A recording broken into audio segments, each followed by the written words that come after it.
PAB fez hoje a interdição de um abatedouro clandestino no centro da cidade. A repórter Alice Souza acompanhou a operação e traz o resultado dela para a gente. Esse era o local em que funcionava o abatedouro clandestino. Por aqui, além dos animais soltos, o que se vê é muita sujeira. E era nessa mesma área que os animais eram abatidos. Os agentes da Sempab souberam do local através de denúncias anônimas e fizeram a operação na manhã de hoje. Os proprietários foram notificados e devem retirar tudo em 72 horas. Alice Souza para o Ponto Crítico. Bem, atenção você que tem especialização, mestrado ou doutorado. A Universidade Estadual do Amazonas abriu 64 vagas para professores em várias áreas nos campi da capital e do interior. Os salários chegam a R$ 7.500. Mais informações no site da instituição www.uea.edu.br.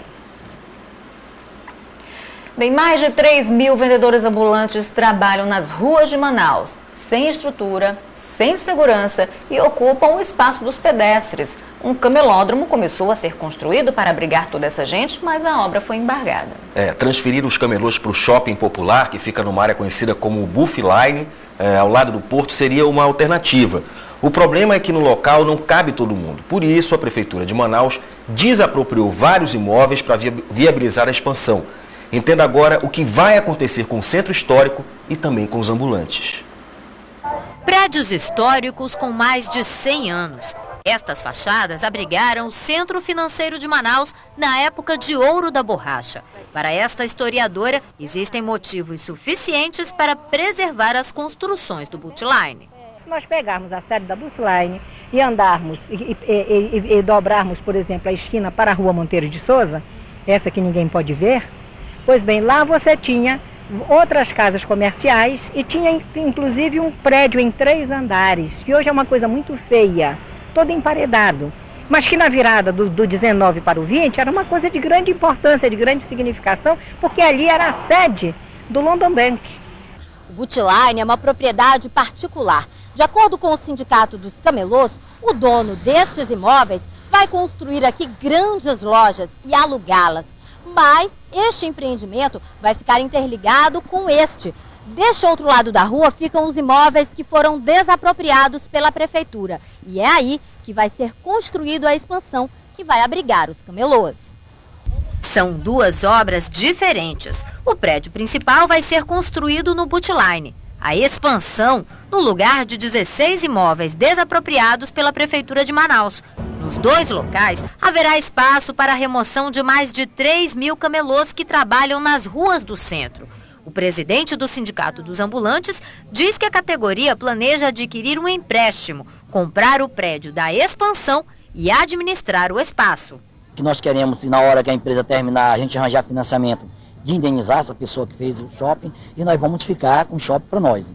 E o Instituto do Patrimônio Histórico e Artístico Nacional já aprovou o projeto do camelódromo. Não só concorda, como apoia, né? A intenção de se retirar os camelôs do centro da cidade é uma necessidade não só do ponto de vista do patrimônio histórico, mas é uma necessidade de resolver um problema social e de um caos social que se instalou durante anos. Olha, o local é bom, interessante, uma área bonita de Manaus que está aí jogada às traças. Agora, o que a gente espera é que realmente seja construído, né? Agora quem... Sim, pode falar, Regina. Eu ia dizer justamente isso. Agora quem não aprovou nada disso, né? Esse projeto aí de expansão foram alguns dos inquilinos, né? Os donos aí dos estabelecimentos que devem ser desapropriados. Aí são bares, são salões de beleza, estacionamento privativo, que sairiam para dar lugar a mais de 2.000 vendedores ambulantes. Pois é, eles afirmam que mais de 200 trabalhadores vão ficar sem emprego. E dizem também que fizeram altos investimentos nos imóveis, eu não consegui ver nada disso ali, né, que os camelôs ocupem os prédios abandonados no centro histórico.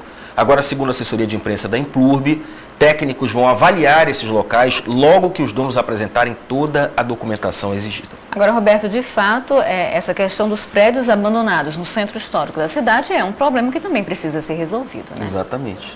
Bem, e 2 partidas encerraram ontem a primeira rodada do 2º turno do Campeonato Amazonense de Futebol. Numa delas, o Penharol mostrou por que é o campeão do primeiro turno. O time de Itacoatiara derrotou o Fast Club por 2-0. Os gols só vieram no segundo tempo, aos 2 minutos. Negrete invadiu a área e chutou sem defesa para o goleirão Evandro. Aos 35 minutos, Quitó fechou o placar. Final, Fache 0, Penarol 2.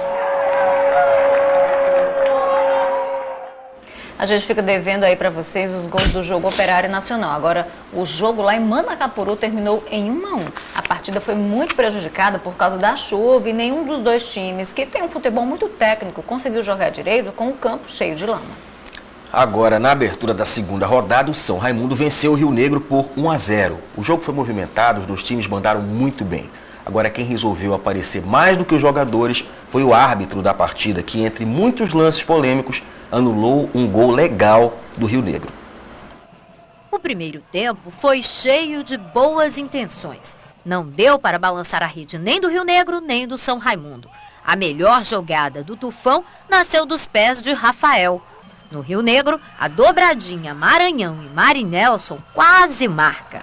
O segundo tempo começou e os times permaneceram no mesmo ritmo. Mas aos 10 minutos, depois de um lançamento de Rafael, Nando marcou o gol do São Raimundo.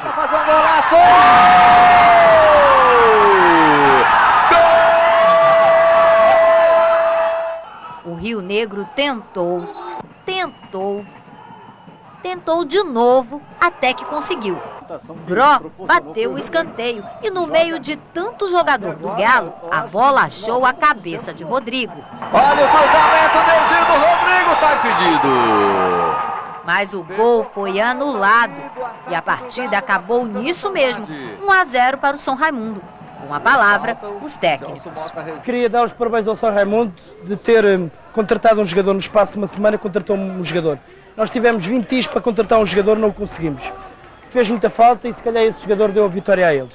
Eu quero agradecer a Deus por essa vitória, foi uma coisa assim maravilhosa para o nosso grupo. Quero agradecer a minha mãe também, que era São Raimundense, sempre eu pedia nos jogos que a gente vinha, o apoio dela, e hoje eu pedi, onde ela estiver, está olhando por nós.